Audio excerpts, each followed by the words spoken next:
오늘 본문이 어떤 내용을 다루고 있는가 하는 것은 여러분이 쉽게 알 수 있을 겁니다.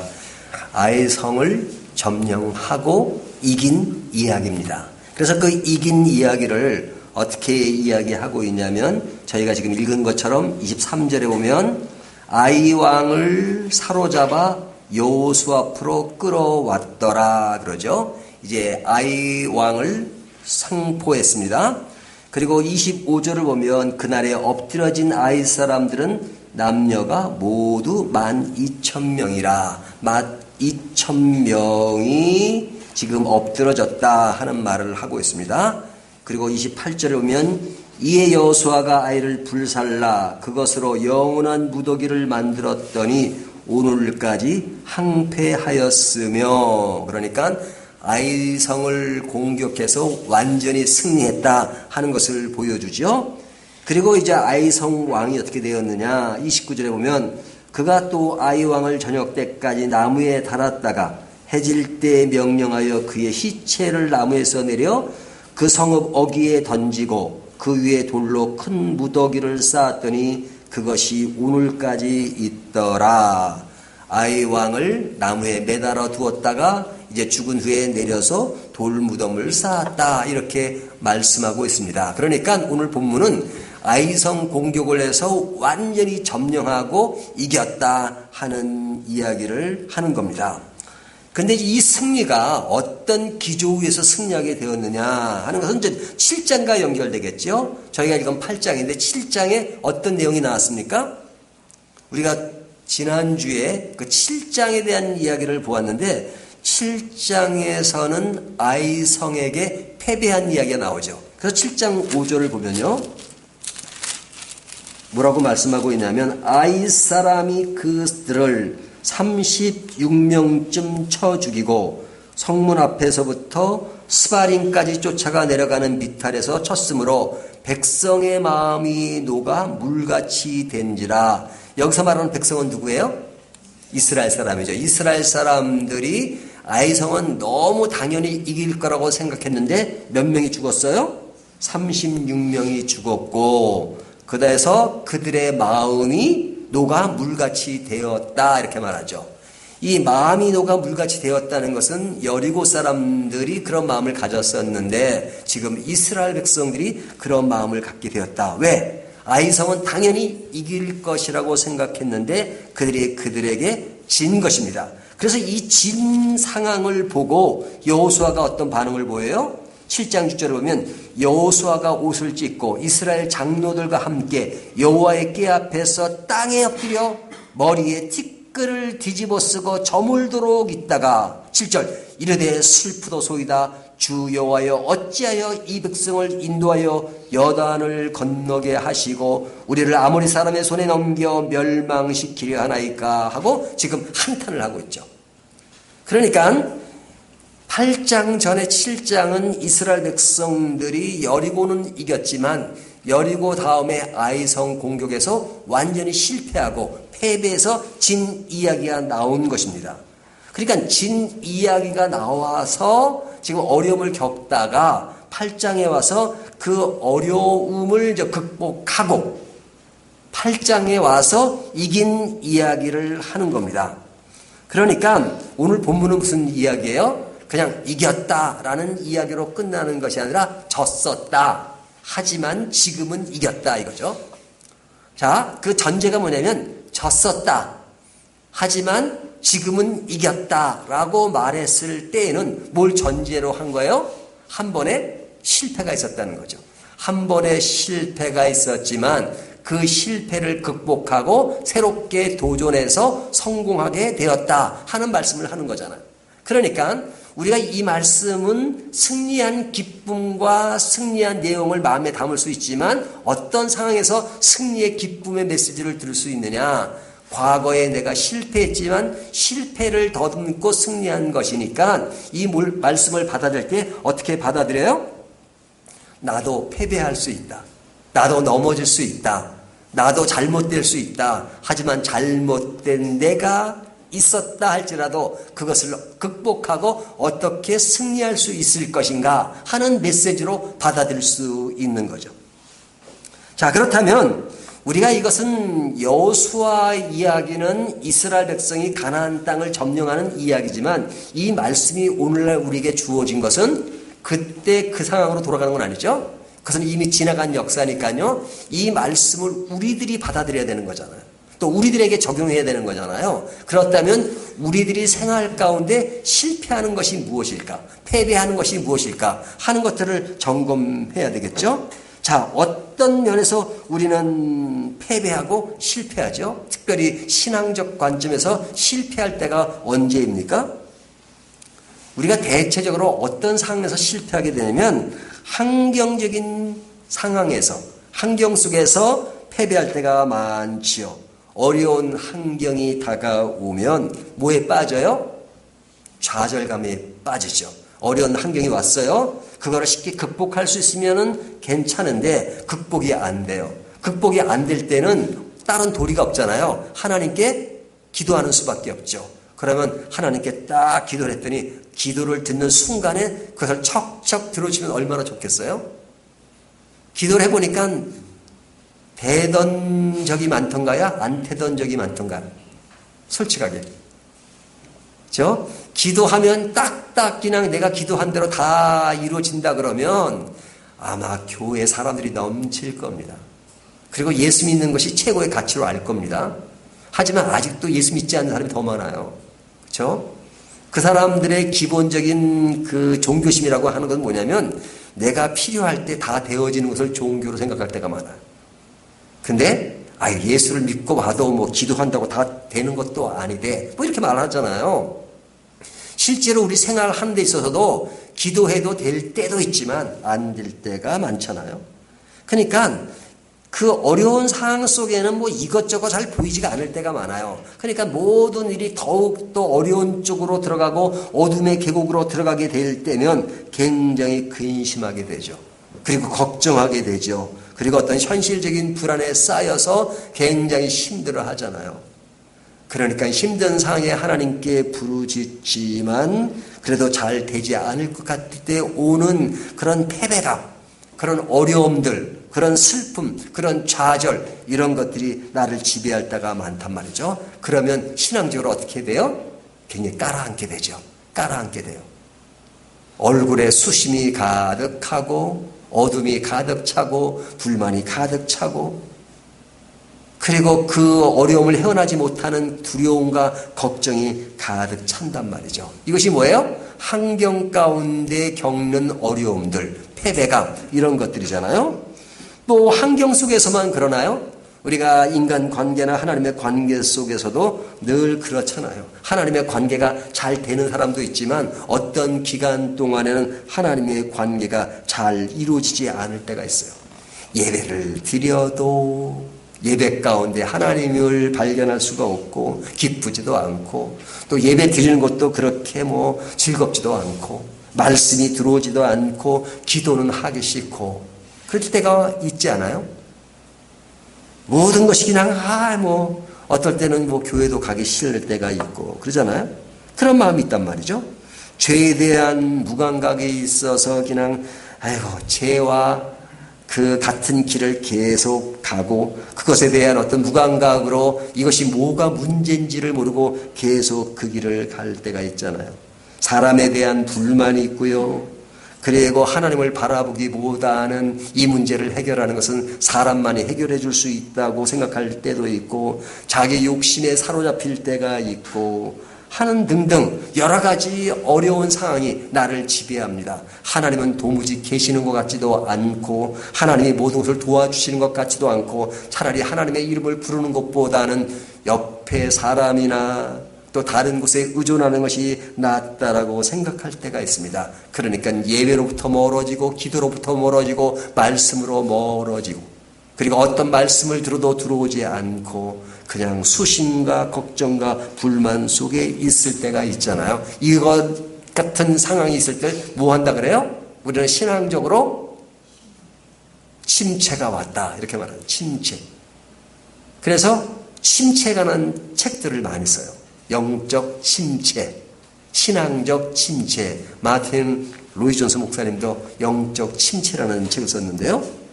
그렇죠? 영적 침체, 영적이 붙잖아요. 누구에게 오는 거예요? 믿지 않는 사람들에게 오는 침체라면 그것은 뭐 영적이라는 말 붙이지도 않겠죠. 하지만 우리 믿는 사람들도 신앙생활을 해나가지만 시시때때로 뭘 느껴요? 영적 침체를 느낀단 말이죠. 영적 침체라고 말하는 것을 여호수아와 같이 여기서 보면 뭐예요? 아이성에 패배한 것처럼 내 인생의 패배를 맛보는 순간이라고 말할 수 있겠죠. 내가 신앙생활을 하는데 그런 침체가 있습니다.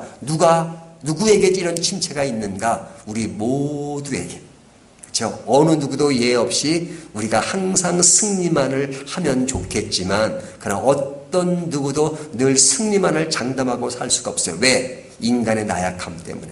그래서 우리는 시시때때로 신앙적으로 잘 가다가도 어떤 한순간에 넘어져요. 그런 침체를 느끼게 되잖아요. 그럼 침체가 왔으면 패배한 것인데 패배한 사람에 대해서 너는 패배했으니까 끝났어. 모든 것이 끝. 그러면 이제 우리는 더 이상 얘기가 필요 없는 거죠.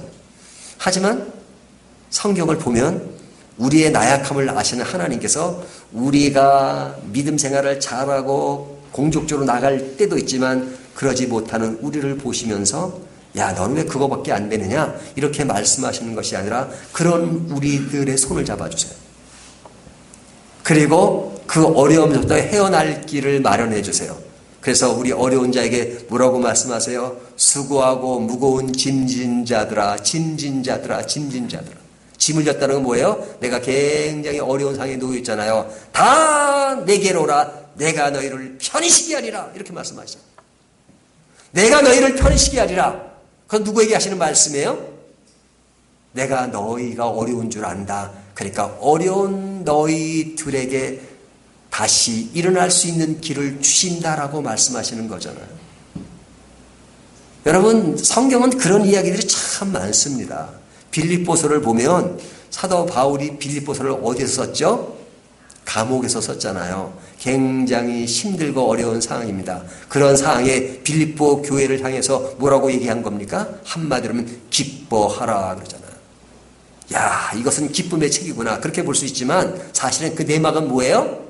빌립보 교인들이 기뻐할 수 없는 상황에 놓여 있으니까 그 상황에 놓여 있는 사람들 향해서 기뻐하라 이렇게 말씀하는 거잖아요. 그 전제는 뭐예요? 그들이 패배감에 졌고 기뻐할 수 없는 상황에 놓여 있다는 겁니다. 그런 사람에게 기뻐할 수 있는 것이 무엇인가 하는 것을 말씀해 주는 것이 빌립보서 내용이잖아요.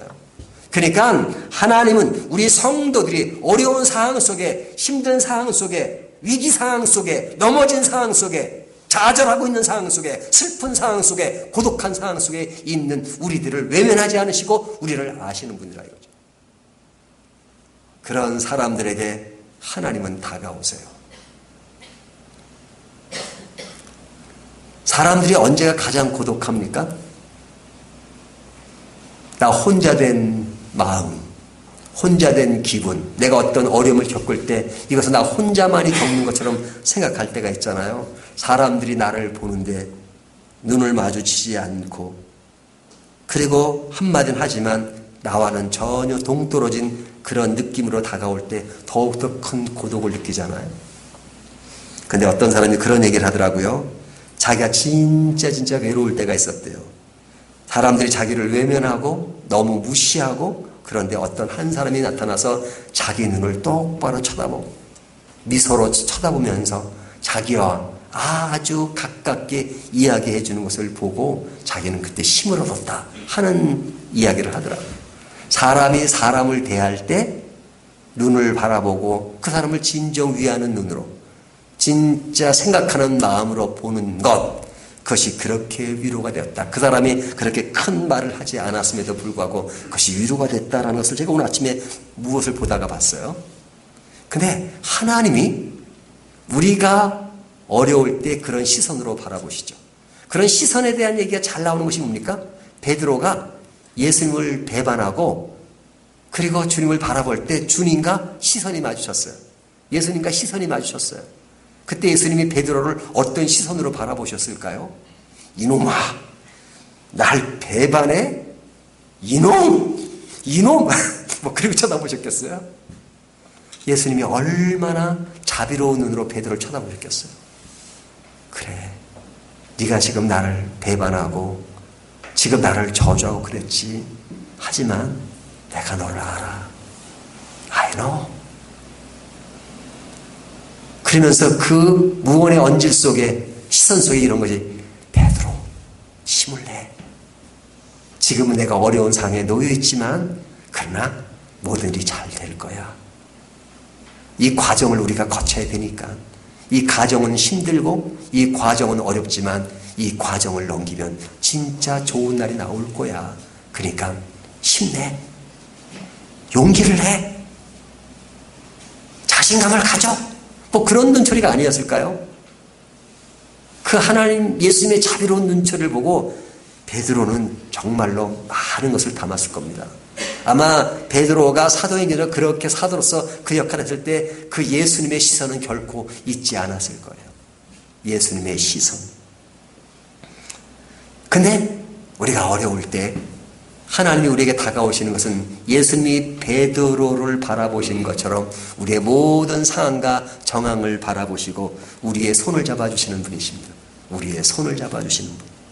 그렇다면 우리의 손을 잡아주시는 것도 어떻게 얘기했어요? 우리가 패배했을 때 하나님은 어떻게 이 패배에서 일어나 승리하게 하실까 하는 것을 보여주는 것이 오늘 말씀이에요. 자, 그러면 우리가 패배했다면 그 패배에서 일어나는 비결이 무엇일까? 첫 번째는요, 패배의 원인을 살펴봐야 합니다. 자, 원인이 있으니까 결과가 있는 것입니다. 패배의 원인을 살펴보는데요. 사실 우리가 8장을 보지만 7장에 쓰여 있는 그 많은 내용들 중에 하나가 뭐예요? 너희들이 왜 패배했는가? 여호수아는 아이성에 왜 패배한 줄을 몰랐어요.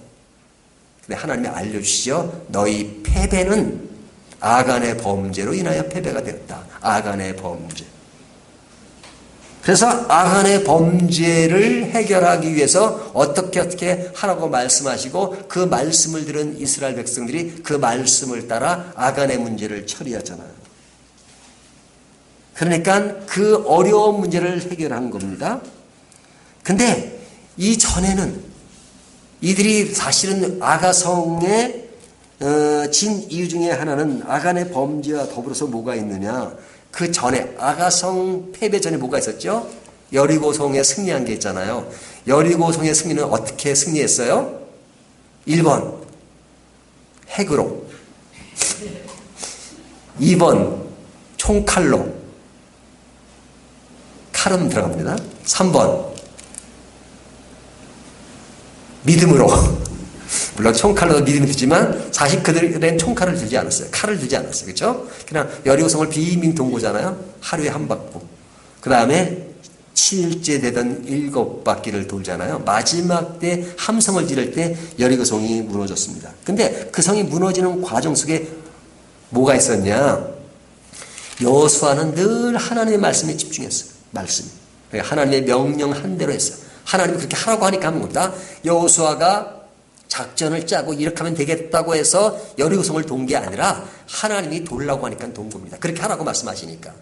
돌 때는 침묵하며 하라. 그냥 명령을 따라서 그들은 순종을 하고 순종하는 여호수아는 그 말을 백성들과 제사장에 전해서 그렇게 한 거잖아요. 그러니까 명령과 순종과 전단의 이 요소가 딱 차여 있었어요. 여리고성 전투에서는. 근데 아이성 전투의 내용을 보세요. 처음에 패배했을 때 보면 그것이 슬쩍 사라졌어요. 왜 사라진 줄 아세요? 여리고성에 한번 이기고 나니까 뭐가 돼요?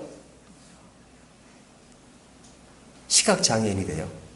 눈에 베이는 게 없어. 에? 그리고 그렇지 않아도 이제 이길 수 있다. 그렇게 생각한 거죠. 그러니까 아이성 전투에서 하나님의 명령과 전달과 순종이 잘 나타나지 않아요. 그냥 뭐 당연히 이긴다. 그래서 거기 보면 7장에 보면 이런 내용이 나오잖아요. 사람을 정탐꾼을 보내니까 뭐라 그래요? 아이고 가보니까 별거 아니다. 별거 아니에요. 그거 여리고성은 큰 성을 이겼으니까. 제일 큰 성을 이겼으니까 뭐 자신감이 넘쳤잖아요. 아이고 큰 성을 우리가 이겼는데 아이성 그거요 별거 아니에요. 그러니까 사람 조금만 보내면 돼요. 그렇죠? 뭐야 그거 뭐 사람 갈 필요도 없어요. 그냥 한 2,000명 보내세요. 2,000명. 자신만만했죠. 뭐 그 성은 진다는 것은 생각조차도 못했죠. 하지만 어떻게 됐습니까? 쉽게 생각한 곳에서 패배한 것입니다. 그러니까 그들이 아간의 범죄와 더불어서 모든 일이 작다고 하나님과의 관계를 등한시하고 하나님의 말씀을 등한시하고 하나님의 명령을 듣는 것을 등한시하고 하나님의 사랑 안에서 은혜 안에서 되어지는 것을 등한시하고 했기 때문에 진 것입니다. 그 진 것을 그들은 어떻게 한 거예요? 더듬어 본 거죠. 아, 이것이 우리가 문제가 이런 것이 문제였구나. 그런 것이 문제였다는 것을 알고, 그렇죠? 그리고 나서 그들이 그것을 다 새롭게 정리한 거잖아요. 아간을 죽이고. 그렇게 함으로써 아이성에 승리할 수 있었던 것입니다. 그러니까 우리가 삶 속에서 실패하고 잘 못할 때가 있다면 뭐예요? 그 실패의 원인이 무엇인가를 늘 생각하는 것이 중요합니다. 아, 내가 왜 지금 믿음이 약해졌지? 내가 왜 이렇게 말씀이 안 들어오지? 내가 기도 생활이 왜 이렇지? 내가 하나님을 향한 그런 모든 것이 하나님의 뜻대로 하나님의 인도하심을 받는 것이 잘 생각되어지지 않고 늘 세속적이고 세상적인 길로 가지. 왜 그럴까? 왜 그럴까? 왜? Why? 이거를 생각할 줄 아는 사람이 신앙의 모습이에요. 신앙인의 모습이에요. 그래서 늘 우리가 큐티하는 이유가 뭡니까? 내 삶을 점검해 보는 거잖아요. 내 마음 상태를 점검해 보는 거잖아요. 내가 하나님께 멀어진 이유가 무엇일까? 그것을 늘 살피는 것이 중요합니다. 자, 두 번째는요. 패배에서 일어나려면 뭐가 필요해요? 마음의 안정이 필요합니다. 8장 1절을 보세요. 8장 여호와께서 여호수아에게 이르시되 두려워하지 말라 놀라지 말라. 이 말이 굉장히 중요합니다. 두려워하지 말라 놀라지 말라. 자, 사람이 두려워해요. 지면 두려워하잖아요. 어려우면 두려워하잖아요. 뭐 잘 안 되면 두려워하잖아요. 놀라잖아요. 그런데 하나님이 그렇게 말해요. 두려워하지 말라. 두려워하지 말라. 이 말을 다르게 말하면 마음의 안정을 찾으라는 거예요. 마음의 안정을.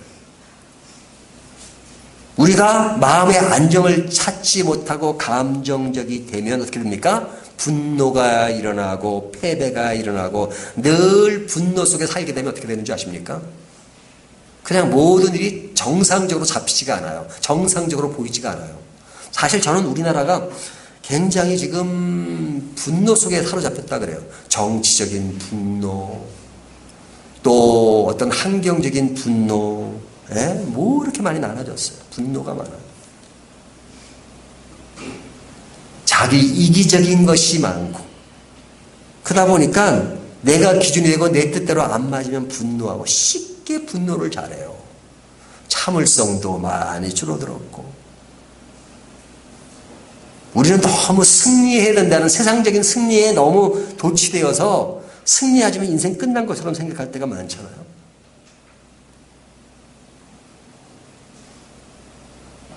그러니까 감정적인 것은 굉장히 무서운 것입니다. 감정은. 선한 일도 감정적이면 위험합니다. 예술인들을 보면요. 굉장히 감정적인 것이 발달해 있잖아요. 그래서 좋은 작품을 만들기도 합니다. 굉장히 어떤 불안전한 감정이 좋은 작품을 만들어요. 사람들은 좀 전문용어로 또라이라고 그래요. 또라이 같은 사람을 다 좋게 말하면 기인이라, 기인. 기인이라고 하는 사람들이 아주 좋은 작품을 만들어낼 수는 있어요. 왜? 그런 분노 속에서 얽혀지는 많은 것들을 이렇게 추스리고 정리해서 하나의 작품으로 만드니까 그것이 인간 내면에서 표출된 것이니까 하나의 작품으로 될 수 있습니다. 하지만 신앙은 아닙니다. 신앙은 뭐예요?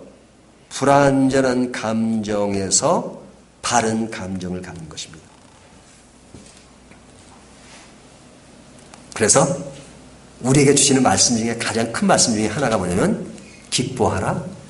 항상 기뻐하라. 두려워하지 말고 놀라지 말고 기뻐하라고 말씀하세요. 그래서 기쁨은 신앙의 외형적인 제일 큰 모습이에요.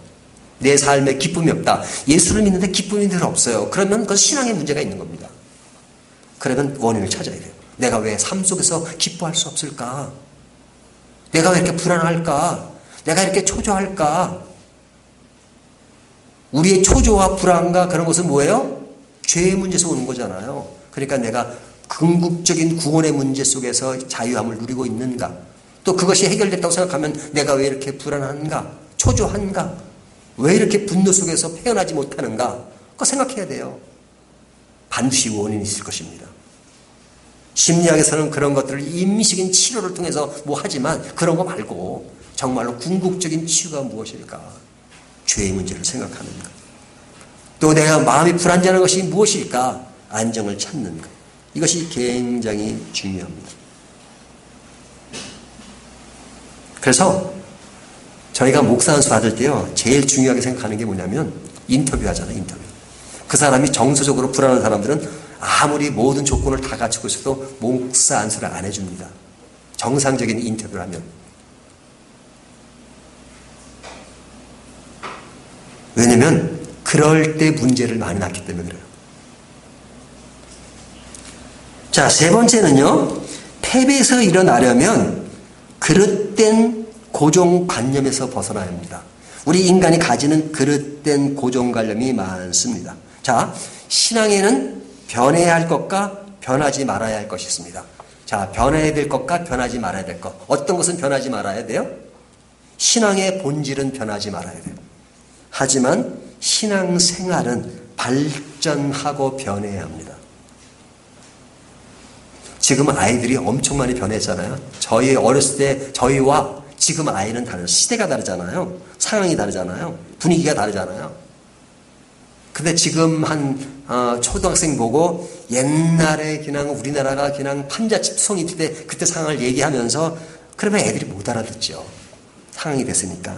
그러니까 주일학교 가르치는 선생은 애들은 지금 2000년대 시대인데 2019년도 세대인데 그냥 1900년도 세대로 애들 가르치면 애들과 이게 교류가 안 되잖아요.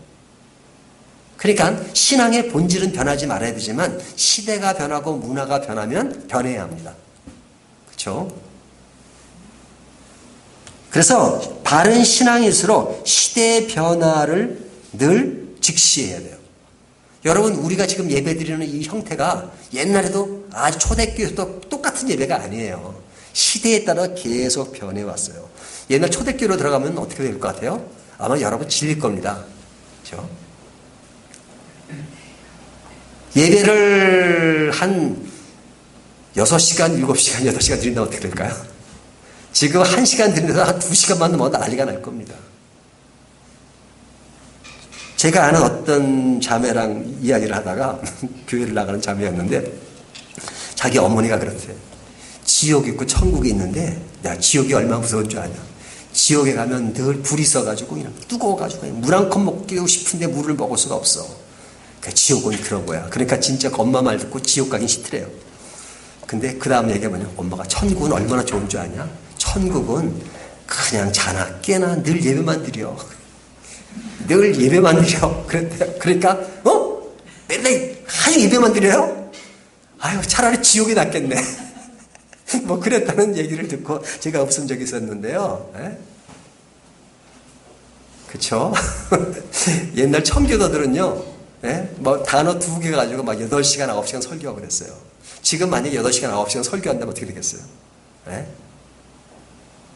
아마 다 갈 겁니다. 어떤 구역 예배에서요, 한 10명 넘는 구역 예배인데, 이제 목사님이 그랬대요. 장로님, 기도 좀 해주세요. 근데 그 장로님은 뭐로 유명하냐면, 기도가 길기로 유명해요. 엄청 길어. 얼마나 기냐면요, 기도 가운데 창세기부터 계시록을 다 훑어. 그리고 그냥 또 끝나면 또 그걸 끝나는 게 아니야. 세계 각국을 다 돌아. 세계 각국을. 미국을 위해서, 아프리카를 위해서 기도해. 그래서 너무 길게 하니까 딱 눈을 떠보니까 그냥 그 집주인이랑 두 분 남았어. 목사님이랑. 그러니까, 아니, 다 어디 가셨어요? 그러니까 목사님이, 장로님, 이 집사님은요, 호세할 때 가셨고요. 김 집사님은 누가복음할 때 가셨고요. 그 다음에 누구는 저기 인도네시아 할 때 갔고요. 그러니까 다 갔어요. 그렇죠? 이런 아주 긴 것에 대해서 지금은 다르잖아요. 예? 그렇게 할 수가 없어, 사실은요. 예? 1시간 예배 딱 드리잖아요. 이게 시대가 변한 겁니다. 그러면 옛날을 고수한다 그러면 옛날식 정석이라고 한다면 그냥 옛날식으로 진짜 해야죠. 그래서 시대가 바뀌어 달라져요. 그런 달라진 것을 우리가 타락이라고 볼 수 있느냐? 그러진 않죠. 시대에 따라서 예배 상황이나 이런 것이 달라질 수가 있는 거죠. 뭐 악기도 그렇죠. 악기. 저 우리 교회요. 지금 드럼 치고 뭐 기타 치고 그러잖아요. 제가 옛날에 영국에 있을 때 이일링교회라는 데 있었는데 거기서 이제 그 유명하신 목사님 계세요. 방지일 목사님이라고 돌아가셨어요. 우리나라 아주 굉장히 유명하신 목사님이에요. 그 목사님이 저희 집에 이제 며칠 머무시는데 제가 이제 그때 이렇게 예배 시간에 이제 기타를 치고 노래를 한번 부른 적이 있었는데 가족이랑 같이 한번 기타를 치고 노래를 부른 적이 있었는데 딱 집에 오시면 사시면 그때 전도사 때니까 전도사, 임전도사 그 기타 치니까 이제 보기는 별로 안 좋아 보여 그러셨어요. 그렇게 유명하신 목사님이신데 방지일 목사님이시라. 그때는 기타만 쳐도 그냥 좀 이상하게 생각했어요. 근데 드럼 치는 교회들은요, 그때 드럼 치면 교회마다 뭐 드럼 들어오면 막 그냥 이게 되냐 안 돼. 그랬던 시절이에요. 근데 우리 교단은 조금이야. 많이 보수적인 교단이잖아요. 근데 지금 교회 가는 곳마다 드럼 없는 교회 없어요. 시대가 변하니까 변하잖아요. 아무렇지 않게 하잖아요. 옛날에는 어림도 없었습니다. 기타 어림도 없었어요. 옛날에 풍금 하나 가지고 풍금. 그랬던 시절이 있었잖아요. 지금 변하잖아요. 그러면 지금 타락해서 그런 겁니까? 그거 가지고 타락했다고 그러는 건 아니죠. 그것은 시대의 변화에 따라 변할 수 있는 것이란 말이죠. 여러분 제가 지금 시대 상황을 가지고 얘기했는데 사실은 이스라엘 백성을 보더라도 그렇습니다. 이스라엘 백성들은 광야에서 뭘 먹고 살았어요? 만나 먹고 살았어요. 만나. 가나안 땅에 들어가니까 하나님이 만나를 딱 그치가 이제는 만나 그만 먹어라. 뭘 먹으라 그랬어요? 농사지어서 농산물 먹으라죠. 바뀌잖아요. 바뀌어요. 바뀌는 건 많아요. 여리고성은 빙빙 돌면서 이겼지만 아이성은 여리고성도 돌았으니까 아이성도 돌라 이렇게 말씀하셨나요? 아닙니다. 아이성은 진짜 칼로 공격해 들어갔어요. 다른 거죠.